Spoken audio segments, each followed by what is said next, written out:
Last year I published a video called Why Herpa Needs to be Cancelled, and well, it was pretty well received. But this is not a quick one-off thing for me, and clearly also not for many of my viewers. So where are we today? What is Herpa doing? Where do they need to improve, and how can they improve? This is what we will take a look at in this series of videos.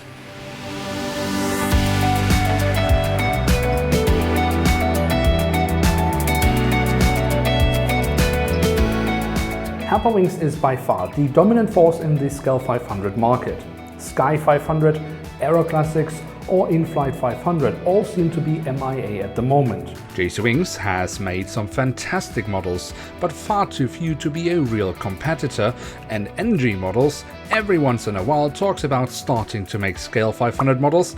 And the last time I was in direct contact with them, they mentioned an early entry into the Scale 500 market by mid or late 2022. But we will have to wait and see what really will be happening. So the community heavily relies on Herpa to deliver the goods that the collectors want. Simply said, as a collector you have two choices these days.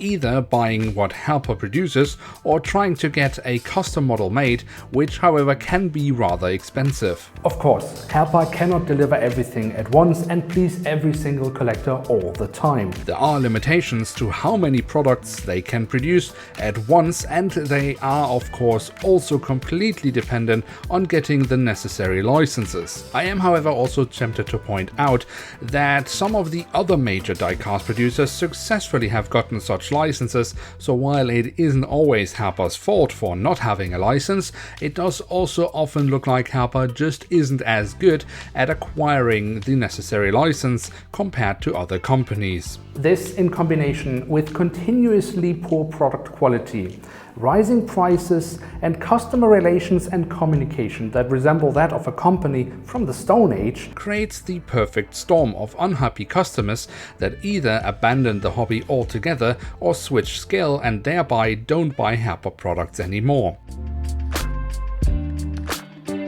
Herpa has over the years had many issues with their products. But what has changed is the frequency of such problems and the willingness to actually solve these issues before releasing the product. Mistakes can happen to everyone. I make plenty of them in my videos. The difference is of course that I don't charge my viewers for any of my videos. Also, when mistakes happen, you would be expecting that these then aren't repeated. The mistake Herpa made with the Cargolux Retrolivery 747F, which was supposed to be a 747 ERF, but Herpa ended up using the mold of a BCF, is so absurd that it is almost laughable. Or when Herpa decided to sell the German Air Force A350 with yellow tinted wings, or when they introduced the 737 MAX, which however looked like it had been placed on stilts rather than landing gear, or the A320neos that for years and years had practically no ground clearance. These are however just a few of the many problems Herpa has had with their products over the years. And while each problem on its own seems laughable, absurd or downright confusing, they are just the tip of the iceberg and show a more systemic problem with Herpa these days.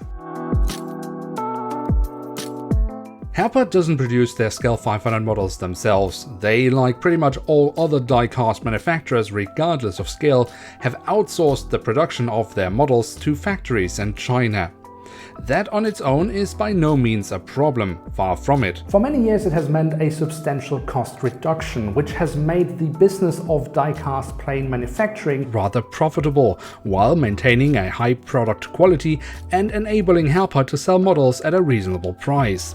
The world, however, isn't static, and wages in China have gone up substantially, as average wages alone have doubled in China between 2012 and 2020. With the beginning of the corona crisis, the global shipping network has all but collapsed, leading to extraordinary price hikes for shipping costs and of course massive delays, which all Herpa consumers of course know all too well. If at least the quality had remained as good as it used to be, all other issues might not have had such a big impact.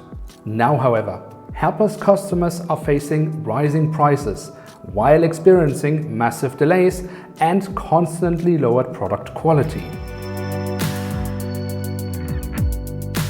This is just the first chapter in a series of videos where we want to go a bit deeper into the many issues the Scale 500 community is facing and where and how we expect Herpa to improve. So do stay tuned for the upcoming chapters.